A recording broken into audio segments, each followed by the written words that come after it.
காட்டிக் கொடுத்த செவ்வந்தி தலைமறைவாகும் முக்கிய புள்ளிகள். வெளிநாட்டு ஆசை காட்டி ஏமாற்றப்பட்டாரா தக்ஷி? கிளிநொச்சிக்கு அழைத்து செல்லப்பட்ட செவ்வந்தி. யாழ் உள்ளிட்ட பகுதிகளில் கொட்டி தீர்க்க போகும் கனமழை.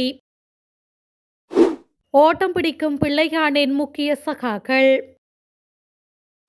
சிறையில் அடைக்கப்பட்ட இஷாரா செவ்வந்தியின் தாயார் உயிரிழப்பு. யார் செவ்வந்தியை நேசித்தாளாம்? அரசின் எம்பி வெளியிட்ட அறிவிப்பு.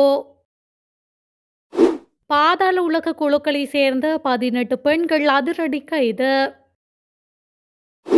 பலவீனமான எதிர்க்கட்சிகள், பிளவுபட்டுள்ள கட்சிகள் எச்சரிக்கும் ரணில் விக்ரமசிங்க.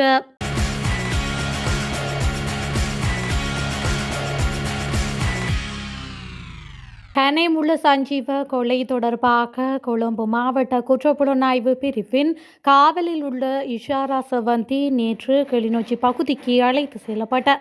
பாதுகாப்பு அமைச்சகம் கொழும்பு குற்றப்பிரிவுக்கு இஷாராவை 90 நாட்கள் தடுத்து வைத்து விசாரிக்க அனுமதி வழங்கியது. அதன்படி சஞ்சீவ கொலைக்கு பிறகு அவர் பல நாட்கள் மறைந்திருந்ததாக கூறப்படும் இடங்களை ஆய்வு செய்ய அழைத்து செல்லப்பட்டார்.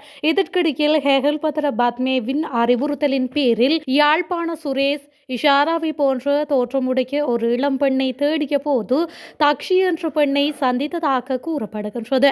சுரேஷ் தனக்கு சிங்களம் பேச தெரியாது என்றும் வெளிநாட்டுக்கு வேலைக்கு அனுப்புவதாகவும் கூறி அவளை நேபாளத்திற்கு அழைத்து சென்றதாக காவல்துறையினர் தெரிவித்தனர். அதன்படி தக்ஷிக்கு தெரியாமல் நேபாளத்திற்கு அழைத்து செல்லப்பட்டதாக கூறப்படுகின்றது. நேபாளத்தில் கைது செய்யப்பட்டு இலங்கைக்கு அழைத்து வரப்பட்ட இஷாரா செவ்வந்தி விவகாரம் கடந்த ஒரு வார காலமாக பரபரப்பாக பேசப்பட்டு வருகின்றது.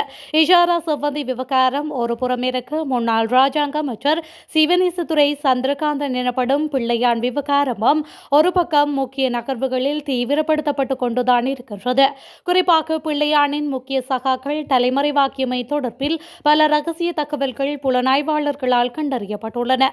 அந்த வகையில் புலனாய்வுத்துறை நெப்ராஸ் மற்றும் பிள்ளையானின் முக்கிய சகாக்கள் நாட்டில் இருந்து தப்பியோடி வருவதாக தெரிவிக்கப்படுகின்றது. அவர்கள் கனடா, சுவிட்சர்லாந்து போன்ற நாடுகளுக்கு தப்பியோடி வருவதாகவும் கட்டுநாயக்க விமான நிலைய தகவல்கள் தெரிவிக்கின்றன என்று அதிகாரிகள் குறிப்பிடுகின்றனர். யார் செவ்வந்தியை நேசித்தாலும் ஆதரவு அளித்தாலும் போதைப் பொருள் கடத்தல் குற்ற செயல்களில் ஈடுபட்ட எவருக்கும் தேசிய மக்கள் சக்தி அரசாங்கத்தில் சலுகை கிடையாது என தேசிய மக்கள் சக்தியின் நாடாளுமன்ற உறுப்பினர் சந்தன சூரிய ஆராய்ச்சி தெரிவித்துள்ளார்.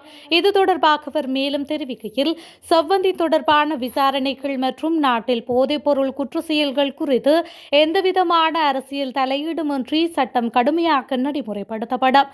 போதைப் பொருள் மற்றும் ஒழுங்கமைக்கப்பட்ட குற்ற செயல்களை முற்றாக முடிவுக்கு கொண்டு வர அரசாங்கம் ஒரு பெரிய நடவடிக்கையை மேற்கொண்டு வருகின்றது. போதைப் பொருள் கடத்தல் மற்றும் ஒழுங்கமைக்கப்பட்ட குற்ற செயல்கள் அரசியல் ஆதரவின்றி இலங்கையில் தொடர முடியாது என தெரிவித்துள்ளார்.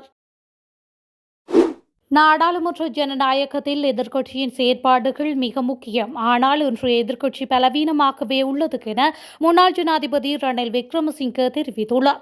நாட்டின் தற்போதைய மற்றும் எதிர்கால அரசியல் போக்கு குறித்து கலந்துரையாடல் ஒன்றின் போதே ரணில் விக்ரமசிங்க மேற்கண்டவாறு குறிப்பிட்டுள்ளார். அவர் மேலும் கருத்து தெரிவிக்கையில், ஜனநாயக நாட்டுக்கு எதிர்க்கட்சியின் செயல்திறன் மிகவும் முக்கியமானது. ஆனால் எதிர்காலத்தில் கட்சி அரசியல் தோல்வியடைந்து தனிநபர்களை சுற்றியே அரசியல் தீர்மானிக்கப்படும். இருப்பினும் நாடாளுமன்ற ஜனநாயகத்தில் எதிர்க்கட்சியின் செயற்பாடுகள் மிக முக்கியம் என்பதை உணர வேண்டும். ஆனால் இன்று எதிர்க்கட்சி பலவீனமாக உள்ளது. எதிர்க்கட்சியாக பரந்துபட்டு செயற்படாமல் சில நபர்கள் மட்டுமே எதிர்க்கட்சியாக செயல்படுகின்றனர். உதாரணமாக சாமர சம்பத், தயாஸ்ரீ ஜெயசேகர போன்றவர்கள் உள்ளனர். உத்தேச பொது கூட்டணியின் தலைமைத்துவத்தை ஐக்கிய மக்கள் சக்தி பெற்றுக்கொள்ள முயற்சிக்கின்றது. இதற்கு நான் இணங்க மாட்டேன் என்று கருதுகின்றனர். அவ்வாறில்லை.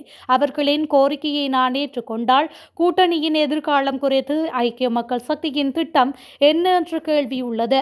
பிளவுபட்ட ஐக்கிய தேசிய கட்சி மற்றும் ஐக்கிய மக்கள் சக்தி ஆகியன இரு கட்சிகள் மட்டுமல்லாமல் அனைத்து கட்சிகளும் அரசியல் நிலப்பரப்பில் மறைந்து போகலாம். இலங்கையில் மட்டுமல்ல, முழு உலகிலும் தனிநபரை சார்ந்த அரசியல் உருவாகி வருகின்றது. உலகெங்கிலும் கட்சி கட்டமைப்புகளை விட தனிநபர்களின் ஆளுமை மற்றும் செல்வாக்கை சுற்றியே அரசியல் முடிவுகள் எடுக்கப்படும் ஒரு காலகட்டம் வரும் என்று அவர் மேலும் தெரிவித்துள்ளார்.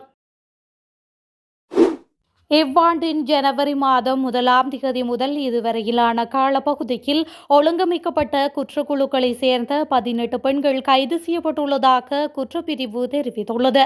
இவ்வாறு கைது செய்யப்பட்ட பெண்கள் 20 தொடக்கம் 45 வயதிற்கு இடைப்பட்டவர்கள் எனவும் தெரிவிக்கப்பட்டுள்ளது. இஷாரா சவந்தியின் கைதை அடுத்து இவ்விடயங்கள் வெளிப்படுத்தப்பட்டுள்ளன. குறித்த பெண்கள் ஒழுங்கமைக்கப்பட்ட குற்றவாளிகளுடன் நெருங்கிய தொடர்புகளை பேணி ஆயுத கடத்தல் மற்றும் போதைப்பொருள் கடத்தல் போன்ற குற்றங்களுக்கு உடந்தையாக இருந்துள்ளமை விசாரணைகளில் வெளிவந்துள்ளது. கைது செய்யப்பட்ட பல பெண்கள் போதைப்பொருள் கடத்தலுடன் தொடர்புபட்டுள்ள நிலையில் வெளிநாடுகளில் இருந்து இந்த நாட்டில் மேற்கொள்ளப்படும் குற்ற செயல்களின் போது குற்றக்குழுக்களுக்கு உடந்தையாகவும் செயல்பட்டுள்ளனர். காவல்துறையினரால் கைது செய்யப்பட்ட இஷாரா சவந்தியின் தாயார் சிறையில் அடைக்கப்பட்ட நிலையில் நோயால் பாதிக்கப்பட்டு உயிரிழந்துள்ளதாக தகவல் வெளியாகியுள்ளது. இந்த தகவல் கொழும்பு உயர் நீதிமன்றத்தில் வெளியிடப்பட்டுள்ளது. கனேமுள்ள சஞ்சீவ கொலையை அடுத்து இஷாரா சவந்தி தப்பியோடிய நிலையில் காவல்துறையினர் அவரது தாயாரையும் சகோதரனையும் கைது செய்து சிறையில் அடைத்ததாக சட்டத்தரணி தெரிவித்துள்ளார். இந்த நிலையில் சிறையில் அடைக்கப்பட்டிருந்த இஷாராவின் தாயார் சிறையில் இருந்த போது ஏற்பட்ட ஒரு நோயால் இறந்துவிட்டதாக வழக்கறிஞர் நீதிமன்றத்தில் தெரிவித்துள்ளார். இதேவேளை இஷாரா சவந்தியின் இளைய சகோதரரை பிணையில் விடுவிக்க கொழும்பு உயர் நீதிமன்ற நீதிபதி லால் ரணசிங்க பண்டார உத்தரவிட்டார்.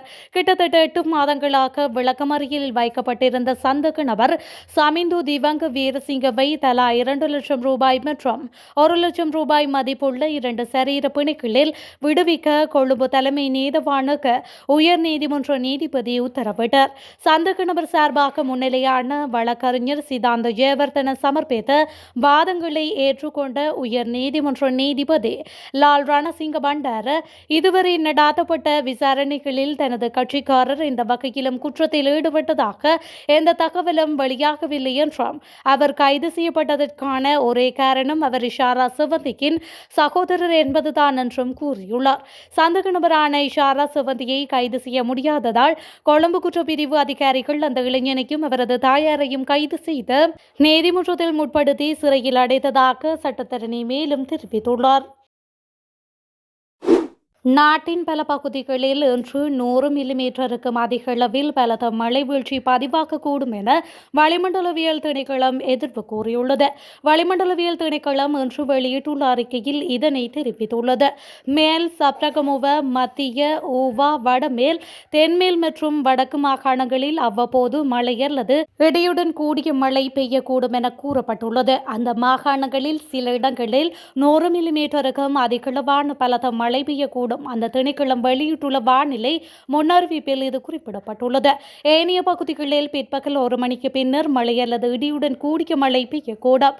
இடியுடன் கூடிய மழையுடன் தற்காலிகமாக பலத்த காற்று மற்றும் மின்னல் தாக்கத்தால் ஏற்படும் ஆபத்துக்களை குறைப்பதற்கு தேவையான நடவடிக்கைகளை எடுக்குமாறு வளிமண்டலவியல் திணைக்களம் பொதுமக்களை அறிவுறுத்தியுள்ளது.